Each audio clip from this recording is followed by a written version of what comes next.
Alright guys, so we have a brand new interview with President of Nintendo Furukawa, who actually answers some questions about the new Switch 2 and about kind of what's been going on with it and plans for the future.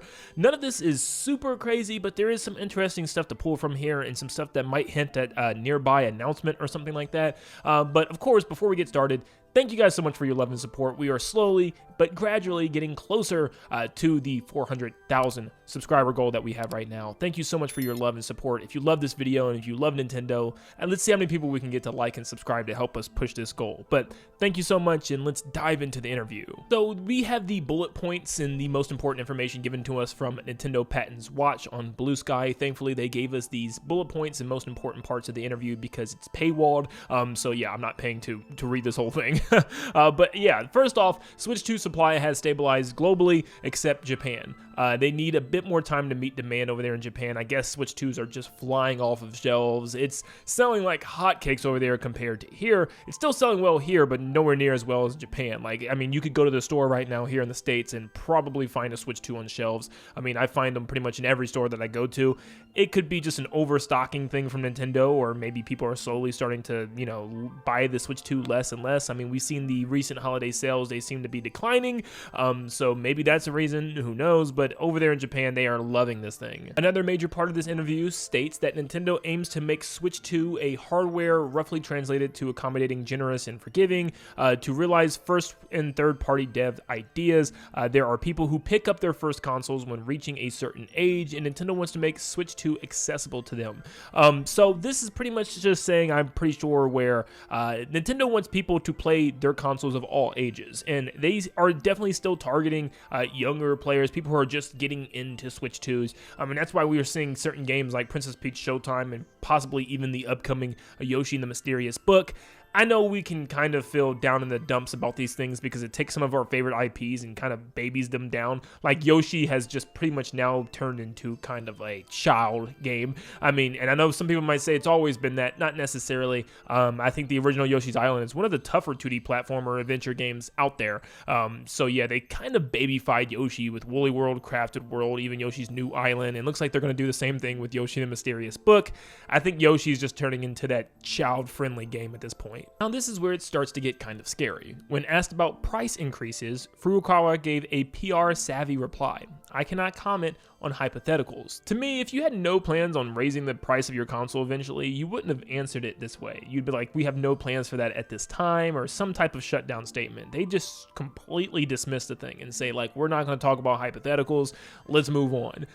It seems like there's a good chance we could be seeing a Switch 2 price increase, which is just mind-blowingly crazy to me right now. I mean, Nintendo's in a position where people are very frustrated and angry. The Switch 2 launch was very successful off the first couple of months, but it's very mixed with a lot of people, and 2025 was a very average year for a lot of us, where they did a lot of stuff, but the quality just was not there. It was definitely quantity over quality, and especially when they have these crazy hiked prices of Switch 2 Joy-Con around $100, Mario Kart World $80, and that's just some of the things. Amiibo prices rising to $40 to $45. I mean, just any new Switch 2 game period is going to be $70, and it looks like if it's going to be a Mario or Zelda mainline, it's going to be around $80 for every major game. This is just crazy, you know, and they are thinking about raising the initial price from $450 even higher. Are we going to see this thing at $500? I mean, I can't even really justify going out buying a $450 Switch 2 right now to my friends because there's just no games to really justify that price for me to tell them to go get this thing. I mean, $450 is a lot. There needs to be at least a couple huge bangers on this thing for me to even recommend them going out and spending that money. So if I can't even justify the $450 price tag, how in the world am I going to justify a $500 one when they haven't even revealed some of their biggest IPs yet on this thing? Like, we're still waiting for things like 3D Mario, Smash Brothers. Of course, the next Zelda is going to be a very long time away. There's a lot of stuff that we're waiting for. Luigi's Mansion, Mario Maker, Splatoon. Like, we could keep going on and on and on. Yeah, I do not see why a Switch 2 would even be considered priced at $500, at least right now, until Nintendo starts getting out some massive software, because it just seems like a complete ripoff if they end up doing that. Speaking on those major games that we're waiting on, it states Nintendo will further enhance their software offerings from 2026 onwards. They stated, "We are developing popular series titles that many fans are waiting for, but also completely new software." yeah, duh. You know what I mean? Like, this is just a duh. I feel like for Nintendo to have to, tell us this, though, maybe they realize that fans are eagerly waiting things like 3D Mario, the next Smash Brothers, Luigi's Mansion, some of these big franchises that we've been waiting for a while for. I mean, 3D Mario's pushing 9 years this October. Smash Brothers will be pushing 8 years this December.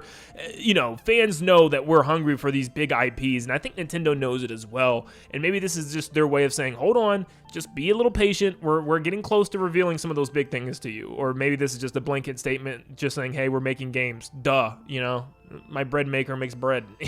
What? Now, I found this pretty interesting. It states he wants to build excitement leading up to the new Super Mario movie. More info regarding the Zelda film will be released gradually. Now, he wants to build excitement for this movie. People have been saying this since the first movie. If you want to build excitement for this thing, then reveal a big Mario game. I mean, technically, you had like Mario Wonder, which I believe came after the Mario movie, which didn't really build hype for the movie. I mean, the game wasn't announced until the summer, so they were kind of late on that one. But with the Galaxy movie coming out around the same time frame, in April, they have the chance to do this again. They could completely drop the ball and miss another opportunity yet again, or they can actually capitalize here. It would make so much sense. It's Mario's 40th anniversary celebration still until like the end of March or so.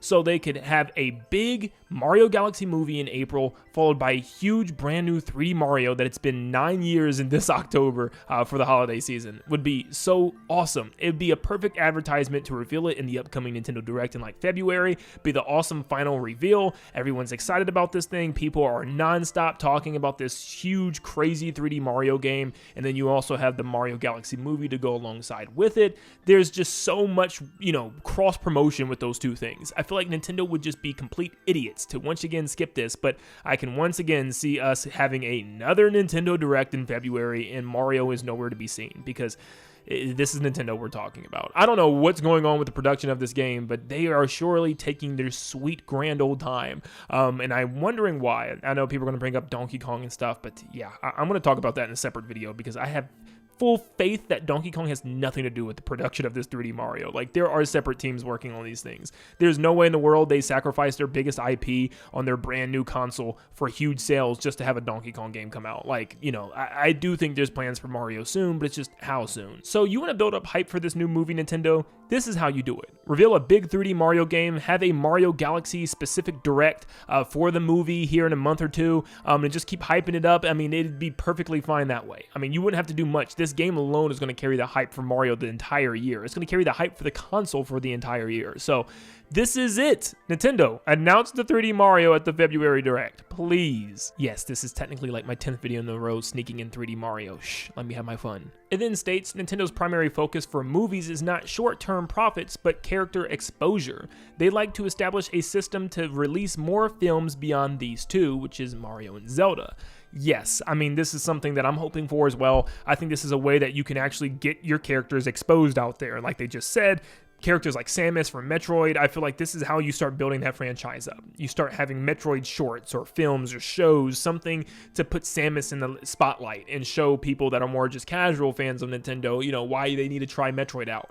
Maybe not Metroid Prime 4, but why they need to try Metroid out. When asked about anime streaming, Furukawa said that it'd be challenging to reach that point, but followed with an investor-friendly hedge. If we can create works uniquely Nintendo, it'd be good in the future. This doesn't really make a whole lot of sense to me. They make it seem like that's something that just doesn't sound like it would work right now, when it's something that they've done in the past, and it's been extremely popular. You take some of the Smash Brothers cutscenes, like the one with Link and Pit fighting in front of Palutena. People loved this. They loved the animation and the way that this character trailer reveal looked, and I know I did. I fell in love with this and used to be like, playing it out in my head how the battle would actually go, and seeing it actually put out on paper, or technically on the video game, was actually pretty cool. Nintendo also made a full-length Star Fox Zero episode and posted on YouTube. This was also amazing. It did extremely well too. It had almost 5 million views on YouTube. People loved this. I cannot believe Nintendo didn't capitalize on this and make this like a short show, like one season or something, to see how it would do, because man, I loved it. Like, this was one of the coolest things I've ever seen with my Wii U and stuff. Like, I wanted to see these type of cutscenes and stuff in the actual Star Fox Zero game. So yeah, I just kept rewatching this same animation over and over and over again, wishing that they would actually turn this into something more. I mean, the reception was amazing, so I can't believe they didn't do much else with it. The animation style reminded me a lot of like a 4Kids show like Kirby, Right Back at Ya, and also Sonic X. Very familiar to my childhood. I grew up with those shows, so seeing this was just like jumping back into my childhood. I would just love to see Nintendo capitalize on something more Star Fox. Like, Star Fox needs to come back to the light. It needs to come back to being a major franchise for Nintendo, and only Nintendo can make that happen. They can't keep just jumping out and making renditions of Star Fox 64 like they did with Zero. They have to make a very ambitious game, throw some projects out there, see if they stick, like some shows or maybe even a short film, something to see, you know, if fans can jump back onto the Star Fox bandwagon, because this game deserves it. It's good when it's good, but Nintendo has to treat it like it's something special, not like a blown off project or a spin-off or something. And that's pretty much everything with the interview. A lot of this was just PR talk. You know, yes, we're making games. Yes, we want to hype up our movies. Yes, we have plans for big things in the future. It's stuff that we've heard over and over again, but we're going to have to see if Nintendo actually makes some changes. And this February Direct is still so important for them. Like, they have to actually reveal a lot of special things to get people excited for Nintendo again. I feel like the hype for the console is pretty low right now. The hype for Nintendo is pretty low right now. Many people are just kind of like, 2026 looks like yet again another get-by year, so hopefully Nintendo can prove us wrong and have a lot of big surprises up their sleeves for this next show. But I have a lot more videos that I want to post for you guys before we get to that February Nintendo Direct, so make sure you leave a like and subscribe and turn on post notifications to be updated whenever I post. You guys are not going to want to miss some of the content that I have planned. I have some really big stuff planned, believe it or not, and I can't wait for you to see them out soon. But thank you so much for tuning in. I hope you all have a blessed day, and I'll see you in the next one. See ya, guys.